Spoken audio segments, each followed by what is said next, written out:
My name is Chloe. Our family, my father, mother, and my only sister, lives in a quiet, remote province, an hour's walk from the highway where passenger vehicles pass. My father was not just a farmer, he was the heart of our family. He worked side by side with my mother, sowing seeds and harvesting crops, ensuring that we always had what we needed. Their hard work and devotion were the lifeblood of our family. After I finished high school, I needed to move to the city for college. Being the eldest, I felt the weight of responsibility and the expectation to set a good example. My father understood this, and although he never said it outright, his actions spoke volumes. Despite my busy schedule at school, I made it a point to come home as often as I could. Jollibee, the lively, bustling fast food chain along the highway, became our special meeting place. It was more than just a restaurant.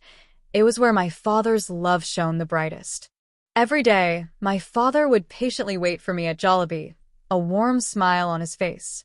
He found joy in simple things, watching families laugh and share stories over meals, and greeting me with the same enthusiasm as if we hadn't seen each other for weeks. It was in those moments that I felt his quiet, unwavering love. Whenever my father sensed that I was overwhelmed by my studies, he would surprise me with ice cream. He never needed to ask if I was tired or stressed. He just knew. That small gesture was his way of saying, "I see you, I'm proud of you, and I'm here." The day I graduated, the look of pride in his eyes was unforgettable.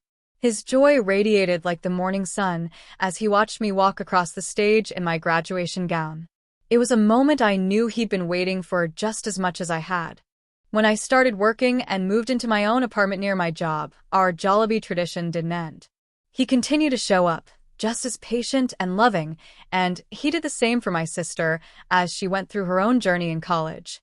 Our father's love was a steady presence, a guiding force. It wasn't just the grand moments, but the everyday acts of care that defined him. One day, life shifted. My father fell ill and eventually passed away, leaving an ache that words couldn't mend. But his memory, his love, remained deeply rooted in our hearts. Now, whenever we miss him, my sister, mother, and I gather at our special Jollibee spot. We share stories, laughter, and ice cream, remembering him not just as a farmer or a father, but as the man whose love carried us through every chapter of our lives. This is how we felt our father's love. What's your story?